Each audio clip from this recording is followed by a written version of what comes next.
There is no shortage of up-and-coming comedians with famous parents at this year's Edinburgh Fringe. Elliot Steele, son of Mark, Will Hislop, son of Ian, and Ruby Wax, daughters, Maddie and Marina Bai, are all performing at the Voodoo Rooms venue in the new town. The situation is a little different. Stand-up Dominic, Holland, who recently turned 50, is in Edinburgh with a free Fringe show, 24 years after winning the Best Newcomer award at the festival. The subject of his new set, how his success has been surpassed by that of his 21-year-old son, Tom, star of Marvel's latest blockbuster, Spider-Man: Homecoming. "I genuinely don't need to be hip," Dominic states in his show, Eclipsed, with reference to his son's lucrative web-slinging contract. He describes his own gig as indoor busking. It's free to get in, but he holds the bucket for punters' donations on their way out. Tom is currently filming sci-fi thriller Chaos Walking, co-starring Daisy Ridley and based on Patrick Ness' book trilogy, but has flown in from Canada to see the show with his family. It's a surprise for his dad, and when I meet the two of them afterwards, they were out to phone to play the video of Dominic's ecstatic reaction when Tom turned up that morning.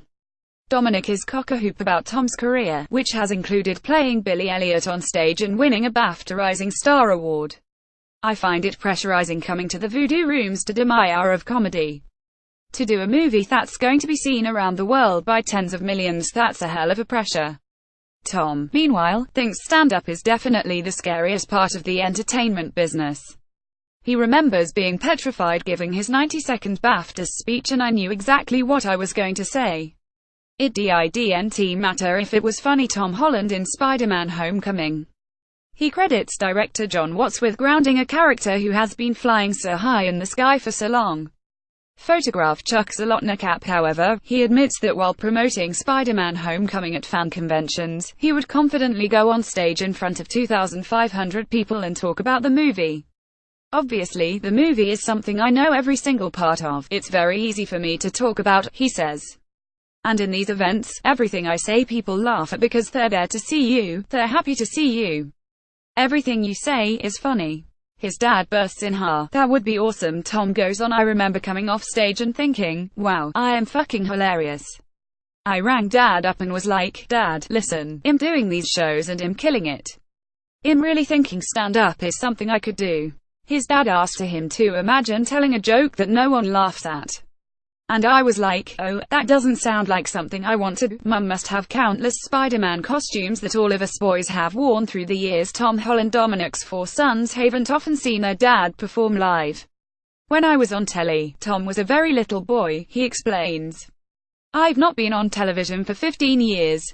When he won the Edinburgh Newcomer Award in 1993, he was part of a comedy boom. Lee Evans picked up the main award that year, Steve Coogan had won it a year earlier, and Frank Skinner beat Jack D and Eddie Izzard in 1991.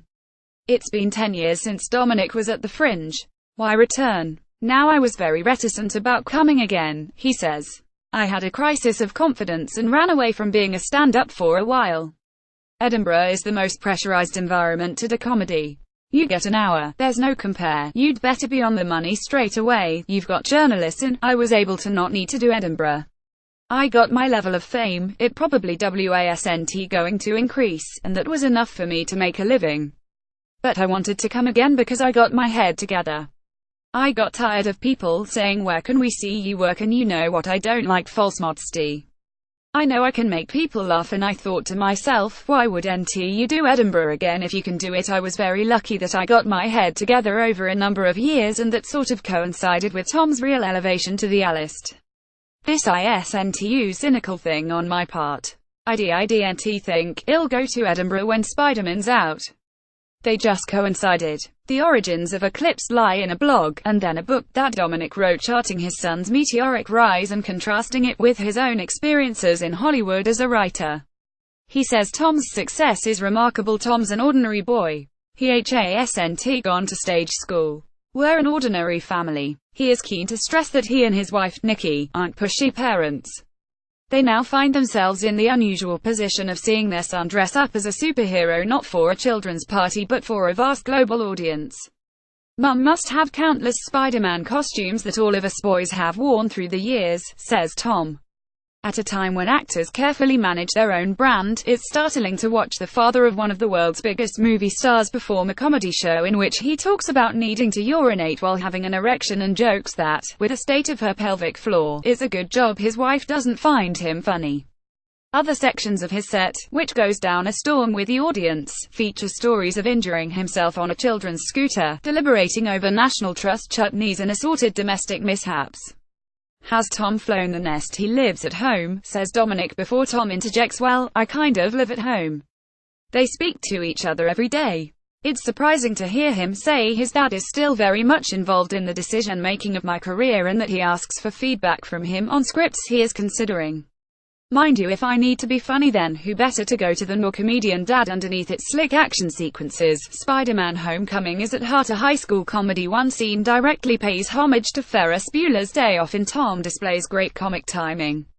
He is clearly gifted, too, in physical humor. He went to a local dance group as a young child after his mum was impressed by the way he bounced about as a toddler during a Janet Jackson performance on Day O'Connor's TV show.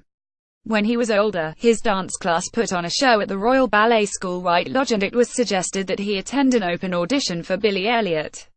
Director Stephen Daldry turned up and Tom played Billy from 2008 to 2010. We're an ordinary family, Tom and Dominic Holland. Photograph Murdo McLeod for The Guardian. He says that physicality is essential when playing a superhero. As an actor, your most valuable weapon is your face. When you take that away, all of a sudden you're quite vulnerable. I often find with superhero movies that as soon as the superhero mask is up, you lose the character and it becomes a stunt double. He was keen that when Peter Parker puts on the Spider-Man costume, he still moves like a gawky teenager. He credits director John Watts with grounding a character who has been flying so high in the sky for so long.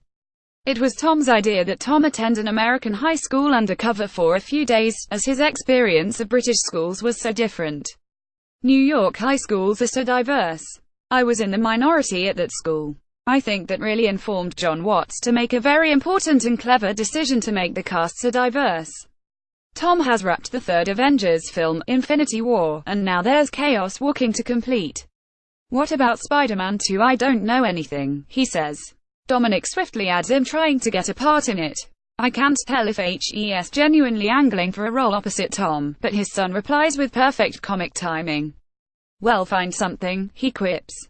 Squish face or something.